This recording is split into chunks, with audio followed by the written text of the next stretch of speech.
Indonesia nampaknya di masa depan akan dipenuhi jet tempur seperti Rafale, F-15 Eagle II dan KF-21 Boramae.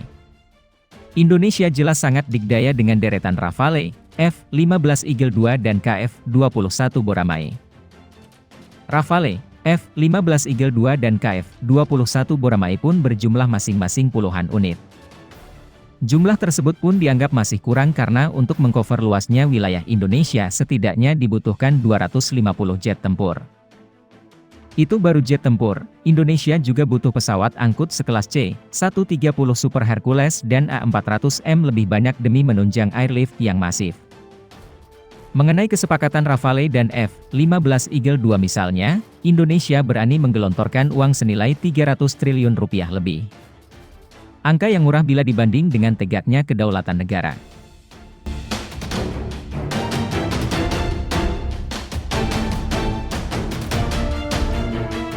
Kesepakatan Rafale Indonesia sendiri diumumkan oleh Dassault Aviation pada 10 Februari 2022 lalu. Di hadapan Menteri Angkatan Bersenjata Prancis, Florence Parly, dan Menteri Pertahanan Indonesia, Prabowo Subianto, Ketua dan CEO Dassault Aviation, Eric Trappier, dan Wakil Marsekal Udara Yusuf Jauhari, Kepala Badan Sarana Pertahanan Kementerian Pertahanan RI, menandatangani kontrak akuisisi 42 pesawat Rafale generasi terbaru oleh Indonesia, pada upacara yang diadakan hari ini di Jakarta. Akuisisi Rafale untuk Tentara Nasional Indonesia Angkatan Udara mencakup solusi Turki lengkap, dengan paket komprehensif yang mencakup pelatihan awak pesawat, dukungan logistik untuk beberapa pangkalan udara Indonesia, dan pusat pelatihan dengan 2 simulator misi penuh. Kemampuan Omnirole Rafale yang unik akan memberi Indonesia alat untuk kedaulatan dan kemandirian operasional, memperkuat perannya sebagai kekuatan regional utama.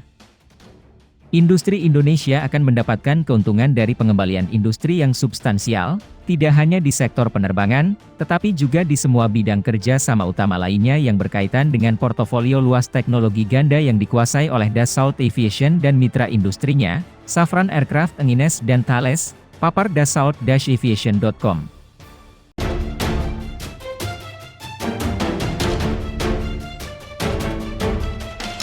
Sementara itu kesepakatan dengan pemerintah Amerika Serikat, AS, perihal pembelian F-15 Eagle II diumumkan oleh Scott Mill. Departemen Luar Negeri telah membuat keputusan menyetujui kemungkinan penjualan militer asing kepada pemerintah Indonesia pesawat F-15ID dan peralatan terkait dengan perkiraan biaya 13,9 miliar dolar. Penjualan yang diusulkan ini akan mendukung tujuan kebijakan luar negeri dan tujuan keamanan nasional Amerika Serikat dengan meningkatkan keamanan mitra regional penting yang merupakan kekuatan untuk stabilitas politik dan kemajuan ekonomi di kawasan Asia Pasifik. Sangat penting bagi kepentingan nasional AS untuk membantu Indonesia dalam mengembangkan dan memelihara kemampuan bela diri yang kuat dan efektif. Penjualan yang diusulkan akan meningkatkan kemampuan Indonesia untuk menghadapi ancaman saat ini dan masa depan dengan memungkinkannya untuk memberikan peningkatan pencegahan dan cakupan pertahanan udara di domain udara dan maritim yang sangat kompleks, papar Scott Mill, 11 Februari 2022 lalu.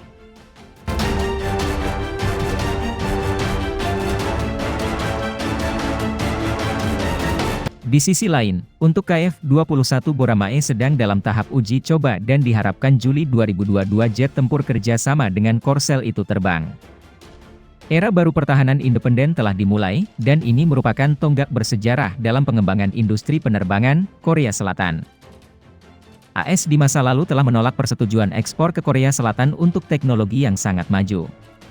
Tapi sekarang dengan pesawatnya sendiri, Korea Selatan tidak harus bergantung pada orang lain, ujar Presiden Korea Selatan Moon Jae-in saat meresmikan rollout KF-21 Boramae, April 2021 seperti dikutip dari KBS.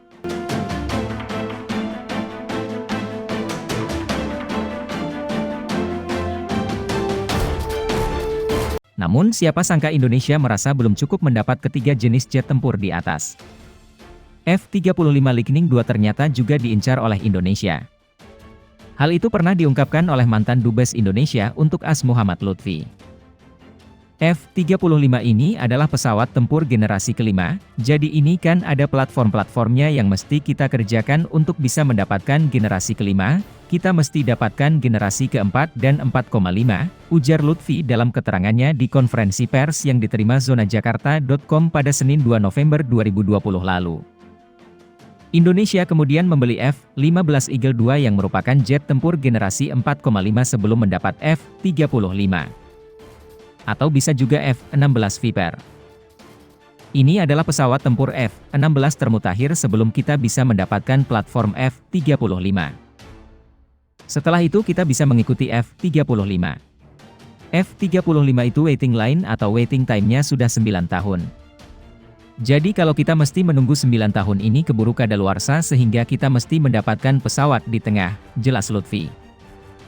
Kini satu langkah sudah diinjak dengan membeli F-15 Eagle II untuk mendapatkan F-35 di mana rencana Indonesia menyandingkannya dengan Rafale dan KF-21 Boramae bisa jadi kenyataan di masa depan buat Asia Tenggara gemetar.